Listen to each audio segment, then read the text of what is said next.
I'm going to start with a question for Matt from Aaron Hudland.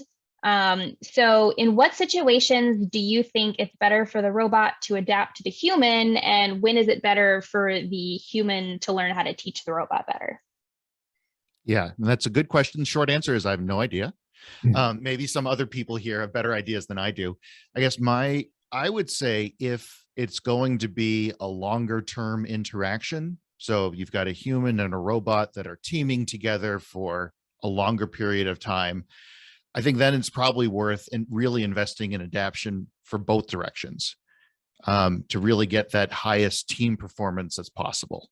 If you are just trying to if you've already got some information, you got a big data set, of course you have to adapt to what the human gave you. If you have got a human in front of you and they're going to give you 10 minutes of something, maybe it's worth taking 3 of those minutes to teach them. So that was, again, a long way of me saying, I don't know.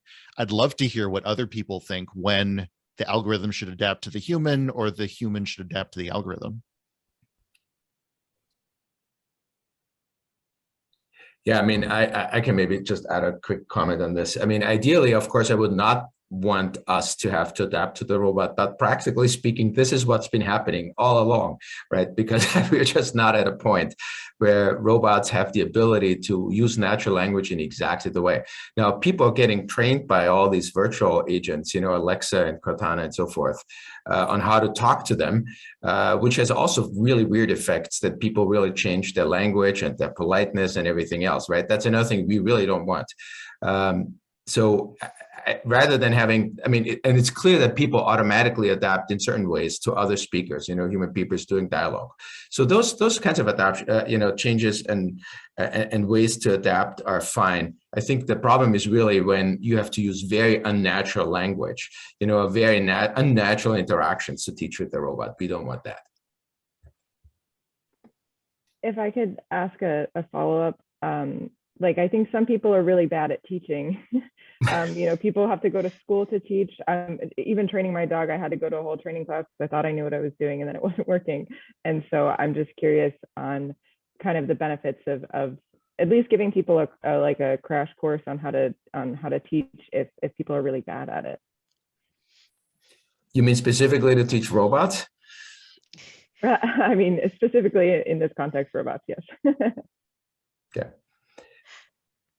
I don't know, you know, in the course of over the last, I don't know, 10, 15 years, various different proposals were, you know, advanced in order to make up for for the lack that, you know, robots have in terms of natural language, you know, from speech recognition with like a special robot language, you know, that is phonologically so separated out that the speech recognizers can recognize things well, to simplified grammar. And I mean, at the end of the day, I don't think any of this really has worked, nor are people willing to do this.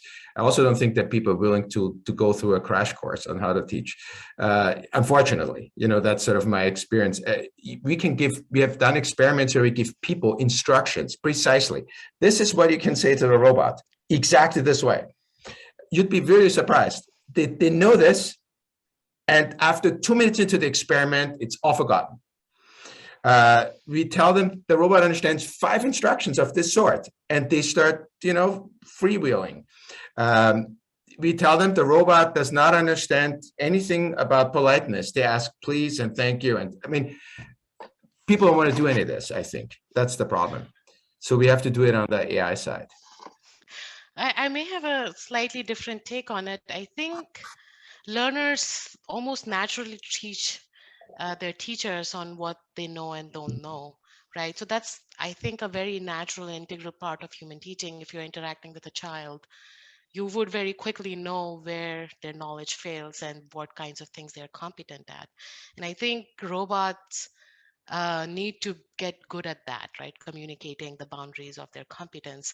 And that would help the humans really learn about what the robot can and cannot do, and then leverage that information in designing their teaching instruction. So Preeti, whose work I presented today, like she's continuing to work on that problem of what would it mean for a robot to communicate and teach its own teacher how to teach itself, right? So that's, I think it's a very cool problem to study. Cool, awesome. I think maybe we'll push to like 11:05 to end up the Q&A. So a couple more minutes. I'm gonna give you guys one more question that's also, it's directed to Shiwali, but it's pretty broad. Again, I think everyone will be able to talk about it. I think Matt, you had a comment to add on that same question. Oh, sorry. Oh yeah, just jumping in at the end. I love what Shiwali was saying about the explainability or interpretability. If the human understands what the robot doesn't know, can and can't do, that's critical. So if someone comes into the lab and you tell the robot it could do these 5 things and they're trying to do something else, then that seems like it's a problem of understanding, theory of mind problem. But I think I'm really interested in how this interaction changes if you're living with a robot, not having a 20-minute experiment. That's a whole lot harder. And one really pithy point to Aaron, when I became a professor, there was no instruction on how to teach. They just said, good luck and Godspeed.